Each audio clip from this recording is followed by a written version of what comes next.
و کەسێک زۆر هەوڵی داوە کە دەستپاچی جێگیر بکە لە کارەکانیە و هەوڵێکی زۆری داوە بۆ پاراستنی سامانی گشتی ئەویش کاک جەلالی ساماغایە و هەروەها بە ناوی کەمپینی شەفافێت و لێپرسینەوە جارێکی تر بەخێراتنتان لێکەین و ئومێدەکەین کە ئەمە دەست پێشخەریەک بێت بۆ ئەوەی کەوا ڕێز لەو کەسانە بنرێ بە بەردەوامی کە ڕێبازی دەستپاچی و بەرەنگاربوونەوەی گەندەڵیان گرتوۆتە بەر ئومێدەکەین نمونەیان زۆر بێت هەرچەند نمونەی پێچەوانەمان یەکجار زۆر بووە خەریکە ئاگاتە لووتکە لە گەندەڵیە هەرێممان ئەوەنەی ڕۆژ لە دوای ڕۆژ گەندەڵی لە پەرەسەند و زیادبوونایە و ژمارەی ئەو کەسانەی کەوا بەرەنگاری گەندەڵیە بنەوە ژمارەیان لە چاو ژمارەی گەندەڵکارانەوە یەکجار کەمە بەداخەوە کە نەدەبوایە ئەم هەرێمەی ئێمە وابێت بەڵام ئیتر کۆمەڵێ هەڵە کە لە سەرەتاوە کراوە و کۆمەڵێ ڕێبازی هەڵە گیراوەتە بەر بۆتە هۆی پەرەسەندنی گەندەڵی لە کوردستانە دەربارەی ئەم بۆنەی کە ڕۆژی جیهانی بەرەنگاربوونەوەی گەندەڵی وەکو لە راپۆرتی نەتەوە یەکگرتووەکانە دەرکەوتووە کە زیانی گەندەڵی زۆر زۆرە لەسەر ئاستی جیهانە $1 تریلیۆن نووسراوە لە راپۆرتی نەتەوە یەکگرتووەکان زیانی تەنها بەرتیلە لە جیهانە $1 تریلیۆن ساڵانە زیان لە هەموو دەوڵەتانی جیهانەکەوێ لە گەلانی جیهان لە ئەنجامی بەرتیل وەرگرتن و گەندەڵی ئەبێتە هۆی بە فیرۆدانی $2.6 تریلیۆن ساڵانە هەروەها 105 داهاتی ئیجمالی وڵاتە جیهان بەهۆی گەندەڵیەوە لە ناوەچێت کۆمەڵێ داتای زۆر هەیە لەسەر گەندەڵی کە زیانێکی یەکجار زۆر نەگەیەنێ بە ژینگە بە داهات بە ئابووری بە ئیدارە لە هەموو لایەنەکەوە و ئەم ساڵ دروشمێکی داناوە نەتەوە یەکگرتووەکان بە ناوی شکاندنی زنجیرە یاخود بە عەرەبی ئەڵێ حەتم ئەسلسلە ئەمە بۆ ئەوەیە کە ئەگەر لە هەر شوێنێکەوە هەستمان کرد زنجیرەیەکی گەندەڵی دروست بووە یاخود شەبەکەیەکی مافیا هەوڵ دەین یان بیپسڕێنین یان هەوڵ دەین کە کەشفی بکەین پەردەی لەسەر هەڵماڵین درەمە دروشمی نەتەوە یەکگرتووەکانە بۆ ساڵی 2015 و ئەم ڕێککەوتنە لە ساڵی 2005ەوە کەوتووەتە گەڕ و بۆچی ئێمە کاک جەلالی ساماغامان هەڵبژارد ئەم ساڵ ڕێزی لێ بنرێ بەڕاستی ئێمە ئەبینین ڕۆشنایی خستنە سەر کەسانێک کە بەرەنگاربوونەوەی کە بەرەنگاری گەندەڵی بوونەتەوە زۆر لاوازە ڕۆشنایی ئەو تۆیان ناخرێتە سەر و ڕاستە ڕێزی لێنراوە لەلایەن حکوومەتی هەرێمەوە بەڵام هەقە ئێمەش کۆمەڵێ نمونەمان هەبێ لە کۆمەلگاکەمانە ببن بە نمونەی گەش ببن بە هێما بۆ کەسانێک کە پەیڕەوی ئەو ڕێبازاکەن کە ڕێبازی نەیشتنی گەندەڵیە ئێمە نامەی بەڕێز دکتۆر بەرهەممان پێگەیشتووە کە لەگەڵ بەڕێز کاک عەدنان موفتی کە نەیانتوانی ئامادە بن لە هەولێرن ئەو نامەی کاک دکتۆر بەرهەم ئەڵێ خۆشحاڵم بەوەی کە بەڕێز جەلال ساماغا سەرۆکی پێشووی دیوانی چاودێری دارایی حکوومەتی هەرێمی کوردستان خەڵاتی بواری دەستپاچی پێدەدرێت جەلال ساماغا لە کارەکەیدا نمونەی کەسایەتی پەرۆشی حکوومەت و پارێزگاری مڵکی گشتی و بەگژاچوونەوەی گەندەڵی و بەرقەرارکردنی شەفافێت بوو ئەو کات لە وزارەتی دارایی یەکێک بوو لە هاوکارە سەرەکیەکان بۆ ڕووبەڕووبوونەوەی گەندەڵی و چەسپاندنی بنەماکانی دەسەڵاتێکی دروست هەروە ڕاوێژکارێکی بە ئەمەک و ڕاشکاو بوو بۆ بنەبەرکردنی دیاردە دزێوەکان. من وەکو سەرۆکی حکوومەت سوودمەند بووم لە ڕاوێژ و بیر و بۆچوون و راپۆرتەکانی لە بواری دارایی و بەڕێوەبردن و دەستگرتن بە سەرچاوەکانی داهات. جگە لەوەش کارەکانی وەکو سەرۆکی دیوانی چاودێری دارایی مایەی دەستخۆشی و بەرز نرخاندنە و لەو پۆستەشدا توانی نمونەیەکی جوان پێشکەش بکات. شوێندەستی کاک جەلال وەکو سەرۆکی ئەو دەستگا گرنگە دیار و بەرچاوە. لە کاتی ئەودا چەندەها راپۆرت سەبارەت بە ڕێگری لە زیادەڕۆیی خەرجی حکومی و بە فیرۆدانی داهاتی گشتی لە سەرجەم وزارەت و دام و دەستگا ڕسمیەکان نیشانەی خەمخۆری و بە دەنگەوە هاتنی کاک جەلالی ساماغا بوون بۆ کارەکەی و بەرژەوەندی گشتی میلەتەکەی و چەسپاندنی بنەماکانی دەستپاچی و حکوومەتێکی دروست. من بەم بۆنەیەوە جارێکی تر سوپاسی کاک جەلالی ساماغاکەم کە بە هاوکاری و بەشداری ئەو توانیمان بە دواداچوونی هەر نەبێت بەشێک لە بەرنامەی ڕوبەڕووبوونەوەی گەندەڵی و بە فیرۆدانی سامانی گشتی جێبەجێ بکەین. پەرۆشی و کارەکانی کاک جەلال لە پۆستە جۆر بە جۆرەکانیدا مایەی ڕێز و خەڵات و پێزانینە. بۆیە دەستنیشانکردنی بۆ وەرگرتنی خەڵاتی دەستپاچی کارێکە لە جێی خۆیەتی دکتۆر بەرهەم ساڵح. نامەی بەڕێز کاک عەدنان موفتی من کە کاک جەلال ساماغام لە نزیکەوە ناسیوە و بەرپرسیاری هاوبەشمان هەبووە لە بەڕێوەبردنی وزارەتی دارایی و ئابووری لە سەرەتای 2000 تا 2002 لەو 3 ساڵەدا بە ڕاشکاوی دەیڵێم وەکو جێگری وەزیری دارایی هاوکاری زۆری کردووم و هەروەها سوودێکی زۆرم لە ئەزمون و شارەزایی بینیوە لە بواری بەڕێوەبردن و داراییدا و جێگا پەنجەی دیار بوو بەسەر بەڕێوەبردنی وزارەتەوە سەرەڕای ئەو بارودۆخە قورسەی خراپوە سەرمان. دواتریش سەرۆکایەتی دیوانی چاودێری دارایی خرایە ئەستۆی و بەردەوام لە پەیوەندی و ئاڵوگۆڕی بیرروڕاو بووین بۆ داڕشتنی بەرنامە بۆ سەرکەوتنی کارەکانی هەردوو لامان. سەرەڕای ئەوەش کاک جەلال وەکو دۆستێک و برایەک هەمیشە خاوەن هەڵوێست و ڕەوشی بەرز بووە، ڕۆڵی گرنگی هەبووە لە سەرخستنی بەرنامەی نەیشتنی گەندەڵی لە دام و دەستگاکانی حکوومەتدا. وێڕای پیرۆزبایی گەرم لە کاک جەلال بە بۆنەی ڕێزلێنانیەوە ئومێد دەکەین هاندەرێک بێت بۆ ئەو کەسانەی ڕێبازی دەستپاکی و بەرەنگاربوونەوەی گەندەڵی دەگرنەبەر و ڕێزلێنان لە کاک جەلال ڕێزلێنانە لە سەرخستنی دەسەڵاتی یاسا و سەقامگیرکردنی بنەماکانی دامەزراندنی کۆمەڵگەی مەدەنی لە ژێر سایەی سەروەری یاسادا بەڕێز عەدنان موفتی. داوای لێبوردنەکەین ئەبوایە زووتر وتەی بەڕێز جێگری سەرۆکوەزیران کاک قوبات تاڵەبانی بخوێنرایەتەوە. ئێستاش مامۆستا عەتا پێشکەشێکە. بەڕێز کاک جەلالی ساماغا بەهۆی ئەو موقعە تایبەتی کە لای بەڕێز جێگری سەرۆکی حکوومەتەتی پەیامێکی تایبەتی ئاراستە کردووە کە ئەمەنەسی پەیامەکەیەتی من وەکو بەڕێوەبەری نووسنگی تایبەتی جێگری سەرۆکوەزیران پێشکەشی جەنابتان یەکەم. برای بەڕێزم کاک جەلالی عومەری ساماغا، بەڕێزان ڕێخەرانی بەڕاستیمی ڕێزلێنان، سڵاوێکی گەرم. جێی شانازیمانە کە ئەمڕۆ لە ڕۆژی جیهانی بەرەنگاری گەندەڵیدا وە گۆفایەک بۆ هەوڵ و ماندووبوونی ڕێز لە یەکێک لە کەسایەتی ناسرا و دڵسۆزەکانی کوردستان و حکوومەت و شاری سلێمانی خۆشەویست بەڕێز کاک جەلالی ساماغا دەنێن. کاک جەلالی ساماغا لە تەمەنی پڕبەرهەمی خەباتی کوردایەتی و لە تەمەنی پڕکۆششی کاری حکوومەتدا یەکێک بووە لەو پیاوە ئازا و تێکۆشەرانەی کە هەمیشە بە بڕوای تەواوەوە کاری بۆ زیاترکردنی شەفافیەت و دژایەتی گەندەڵی و خراپ بەکارهێنانی موڵک و ماڵی میلەت کردووە و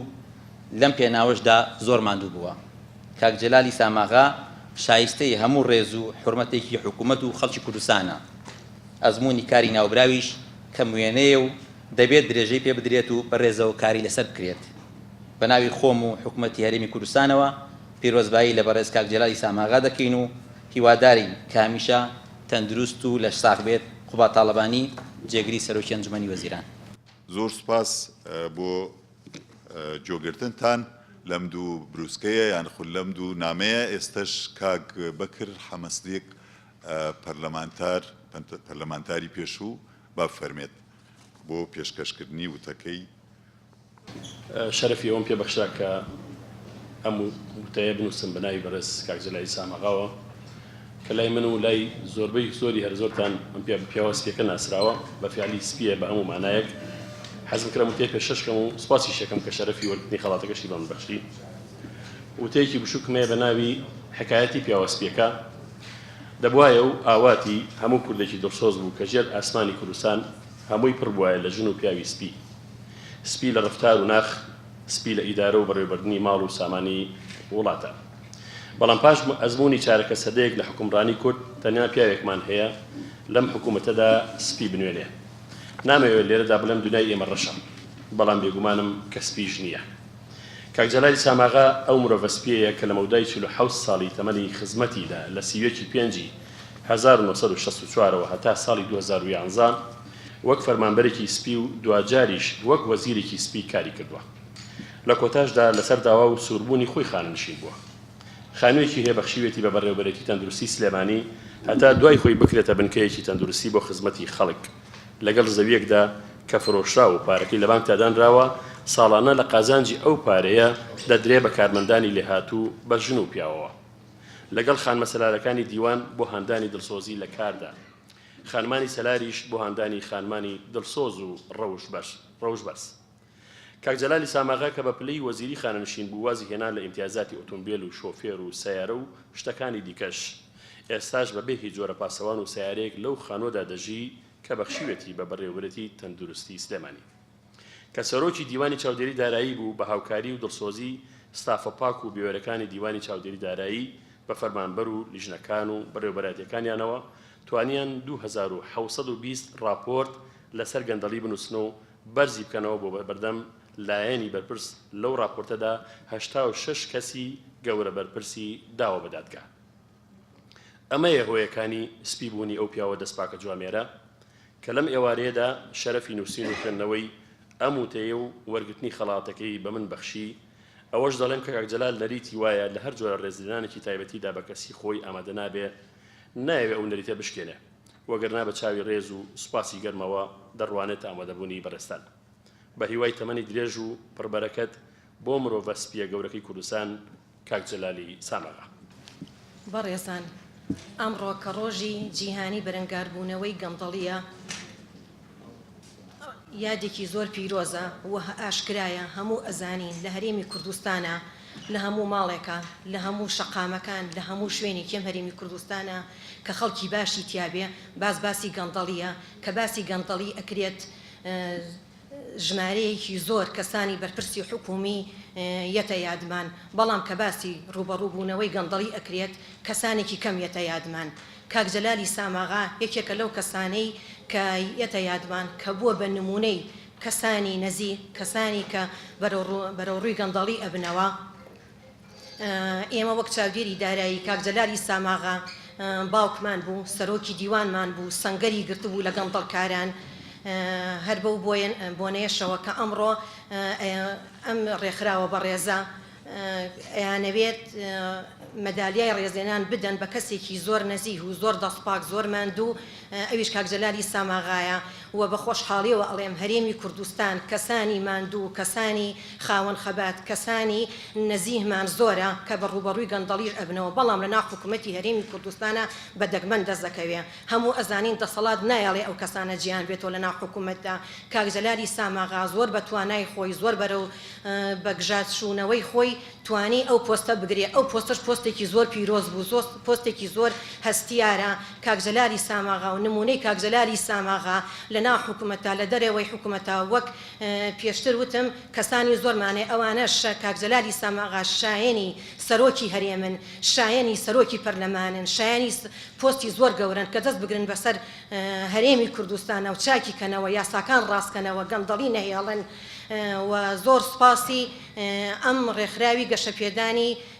ئابووری هەرێمی کوردستانە دەکەین کە دەستیان خستە سەر کاک جەلالی ساماغا و مەدالیای ڕێزلێنانی لێ ئەنێن. هەرچەندێک باسی کاک جەلال بکەین و مەدالیای بۆ دانین هێشتا کەمە بۆ ئەو. ئێمەش هەموو خوێندکاری کاکجەلالی ساماغاین هەتا بتوانین سەنگەرەکەی کاکجەلالی ساماغا بەجێ ناهێڵین هەتا بتوانین ئەو پەڕیتوانەمان سەرمان لە پێناوی ڕوبەڕووبوونەوەی گەندەڵیایە سەرمان لە پێناوی نەهێشتنی گەندەڵیایە زۆر سپاسی ئەم ڕێکخراوەژەکەم و هیوادارم و تکام وایە داوایان لێ ئەەکەم ئەو کەسە بەرپرسانش کە نامەیان بۆ کاکجەلالی ساماغا ناردووە هەموو پۆستیانەیە لە حیزب بابێ لە حکوومەت تابێ لەگەڵ ئەم ڕێکخراوە بەڕێزا ئەوەندەی وەکو چۆن کاکجەلالیان لە یاد نەکرد داواکارم راپۆرتەکانی لە یاد نەکەن کار بە راپۆرتەکانی بکەن بەداخەوە راپۆرتەکانیان هەمووی وەلانراوە ئەگەر لە هەندێک لە راپۆرتیش کاری پێکرابێ و چەند کەسێک زیندانی کرابێ یا زیندانی نەکرابێت سەیرەکەن لە ئاستەکانی سەرەوە لێبوردنی گشتیان بۆ دەرچووە داواکارین ئەو کەسانەوە ئەم ڕێکخراوە بەڕێزە کار بۆ کارپێکردنی